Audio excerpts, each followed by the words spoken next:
Real life stories with Liam Johnson. Subscribe and leave a like.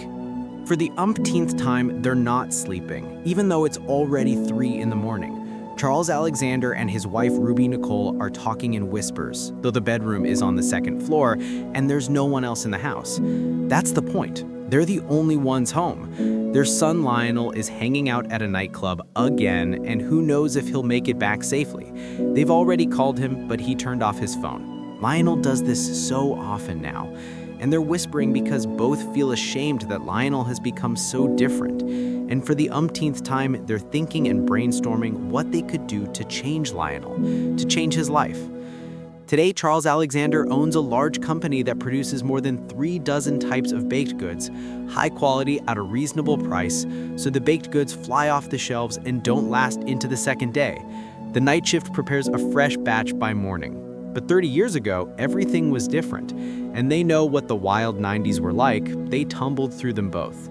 From the same village, they managed to finish school there, the last graduating class before it closed. And the farm, the paramedic station, the tractor brigade had been shut down even earlier. What saved them was the nearby Junction Station. That's where the rural folks headed to sell vegetables and fruits. The newly married Charles and Ruby had a lopsided little house inherited from Charles's grandparents and a couple of apple trees in the garden. They planted a vegetable patch, but on 4 acres without irrigation, what could you grow? The next year, they harvested a more or less decent crop, but they still didn't know how to make ends meet, until one day Ruby baked 50 potato pies, wrapped them in a blanket, and handed them to Charles. "Charles, let's try selling them at the station," Ruby said. Charles saddled his old bicycle and went. He came back 2 hours later with an empty basket and the earnings. They sat down together to count it, and Ruby even burst into tears. The money her husband brought back wasn't bad at all. If you recall those years before they climbed out of poverty and became owners of a big company and got rich, you have to remember the labor they put in, bent over without weekends or holidays in any weather. Remember Ruby's interrupted pregnancy. She hurried with the pies herself, moved a huge pot of risen dough, and something seemed to drive Charles home. He shoved a dozen unsold pies into the hands of an elderly conductor and rushed home. There he found Ruby on the kitchen floor and understood everything. Good thing the ambulance arrived quickly, and only a month later they discharged Ruby. But before that, the doctor in the ward told them that Ruby had risked her life a lot. The child, of course, didn't survive. It took them a long time to recover. Charles never ordered Ruby around, but from then on, he said firmly, "You're not going to be a frontline hauler." By that time, they could afford to hire a helper. It was a neighbor who had almost raised 2 children without a husband, and she needed work. Her son was studying at the university in the city, and her daughter had moved to the senior class. So the 3 of them baked for another year. Then, skipping the details, they opened their own kiosk at the station, then 3 more in the city. They sold their small house, scraped together more money, and bought a cottage practically within the city limits. It was without finishing work. It took 2 years to complete everything and buy the adjacent plot. There, they set up a bakery and a confectionery workshop. There was also space for a warehouse and a garage. And today, the bakery and confectionery workshop operate in 3 shifts, with nearly 100 workers, plus 12 vehicles, including refrigerators and 2 pickups. Accordingly, the production volume has grown dozens of times, and deliveries go throughout the region, plus 2 neighboring ones. In short, Charles Alexander is a prominent figure in the city today, and what many envy is that he's clean before the law. No one protected him back then at the very beginning. What was there to take from a home pie seller? And later, somehow Charles Alexander knew how to navigate sharp corners. He didn't take loans, slowly but surely standing on his feet together with Ruby. And now they're among the most successful, but only this, their son, Lionel. When he was born, they were afraid for him, a late and, as they say, hard-won child. Ruby was always with him, following everything the pediatrician advised. And Lionel grew up healthy and clever, starting to walk and talk almost at the same time. What a helper he was. Ruby refused a housekeeper, especially anyone cooking for her men, and Lionel was always nearby, helping. They did everything with 4 hands, and they learned letters, counting, and colors too. Rusik learned to distinguish colors. When Lionel started school, he immediately studied very well, and it was clear that learning came easily and pleasurably to the boy. Need I say that Lionel had everything? Parents who didn't have such a childhood themselves unconsciously strive to make up for the lack of toys, beautiful clothes, various sweets, trips to the sea, showering their child with it all.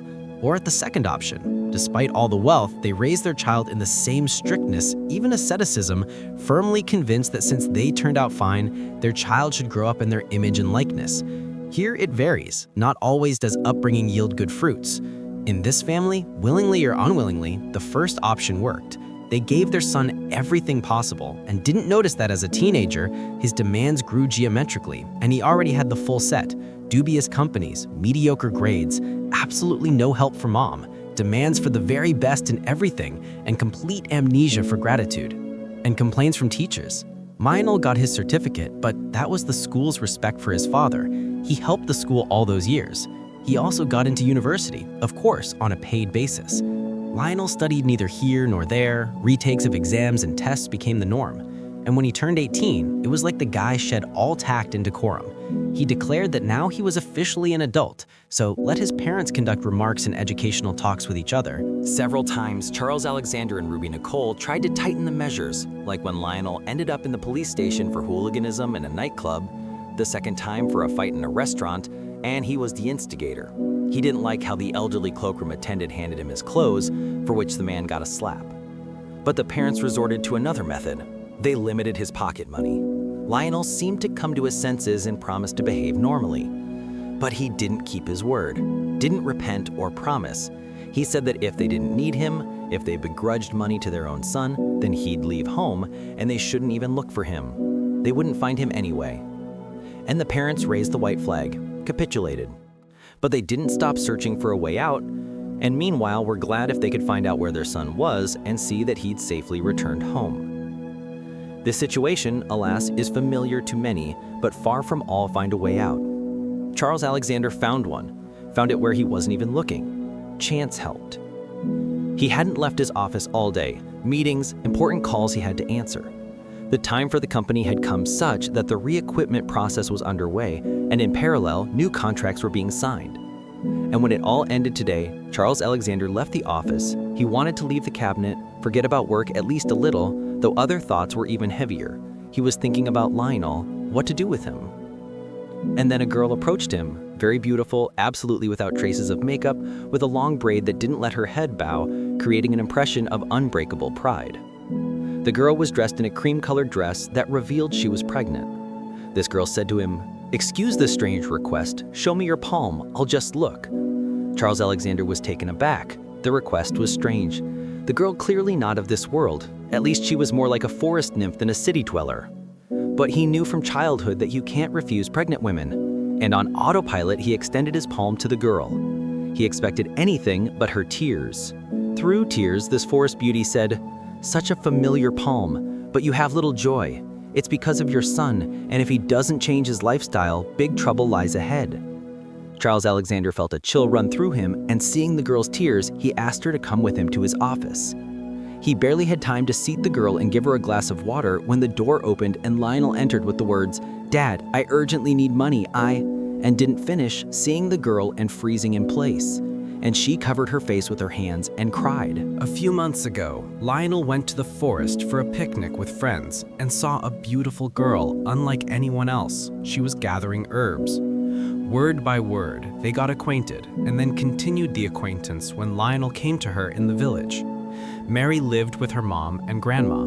They were herbalists who knew everything about herbs, and Mary had learned to understand the healing properties of herbs and forest berries. That's how Lionel saw her and fell in love, or didn't know himself if he did. But Mary fell in love with the guy, and they had everything. For Mary, it was her first time, and she knew it right away, out of love. But soon Lionel stopped coming and didn't answer phone calls. Mary guessed she'd have a child, and her mom and grandma guessed too, and immediately said the child must be born. Mary thought so herself, but decided to look into Lionel's eyes. Just look. She didn't know where to find him, only that his father worked at the company, so she came there. Mary approached Lionel.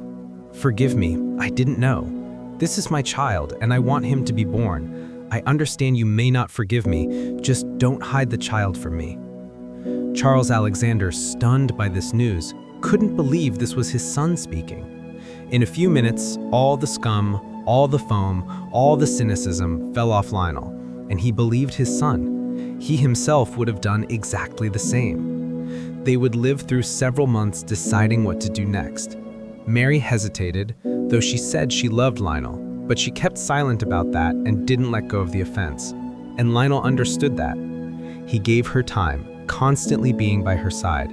His parents recognized their former son in him. They were immensely grateful to Mary, but not only grateful, they knew she was carrying their grandchild and loved her.